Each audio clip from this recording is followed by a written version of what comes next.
course, joining us, Chatham Rabbits, it is Sarah and Austin. We went trolling your Instagram account. Oh, Lord, and found all kinds of fun photos. Oh, jeez. Wow. Okay. I remember I thought I looked like Betty Draper. I thought I looked hot as hell in that picture. And now I'm really questioning some style choices. That was the start of the suit and tie phase right there for me. This is the day that my family met your family. Oh, gosh. Wow. No wonder I blocked the other part of that day out. Wow. Lots of memories there. Oh, Ruby. Our first dog, man, we took her everywhere. Aww. Yeah, she was not the brightest bulb in the tanning bed. She was dumber than a box of rocks. And she would just sit there while we played. In the summer, it was just too hot to leave her in the bus, obviously. Yeah. So she loved to howl. I do remember one time we were playing a festival, and it was one of those situations early on in our career. We got like the 10 o'clock spot, and there was not a lot of people there. We brought Ruby up on stage with us. And we started playing a song that she would howl along to, like really loud. And she started howling, and all of a sudden, every single person at the festival and they pulled their phones out and started front and center. And we're like, it's not about our music, but whatever it takes to get people to pay attention. Aww, I love her. Yeah. Oh, yeah. You guys on a trailer. The stay-at-home tour. We played the most shows of our entire career that year. In 2020. Yeah. And it's because, we played on the back of that little trailer with the van. We played 194 neighborhoods doing that. A lot of them in that's Raleigh. A lot. We have seen some Cary cul-de-sacs, let me tell you what.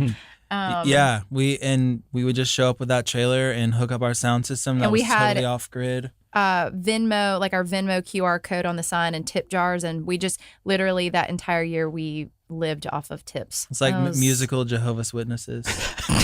We just showed right up.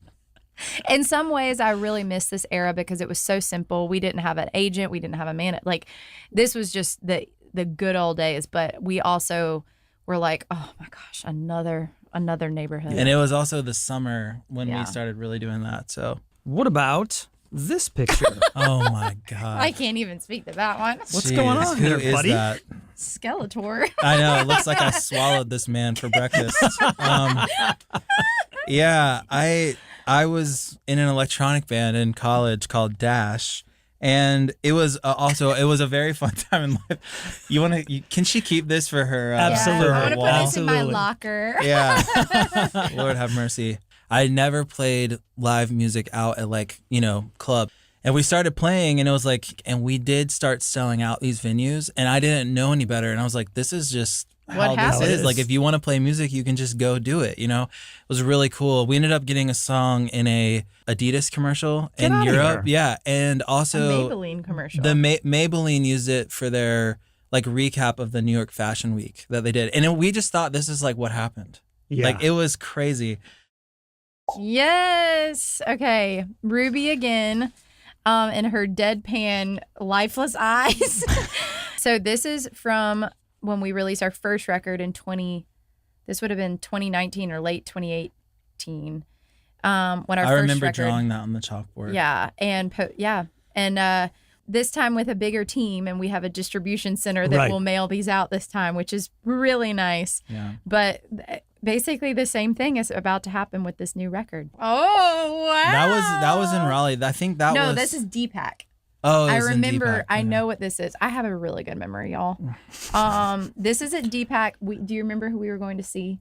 No, I don't. Barefoot Movement. Oh, okay. Nice. They were playing at a beer and wine thing. And do you also remember what happened? We got in a huge fight right before this picture was taken. I don't. Then maybe that's why I don't remember. Thanks for bringing this to our attention today. I'm going to put, this is so funny. Oh, no. I was wearing something more, it was kind of scantily clad. And you were like, you cannot be wearing that right now in public. Oh my gosh. And we went back to my house and I changed. Wow. Because I was like, wow, too much midriff. Gosh, man, what toxic masculinity I was back then.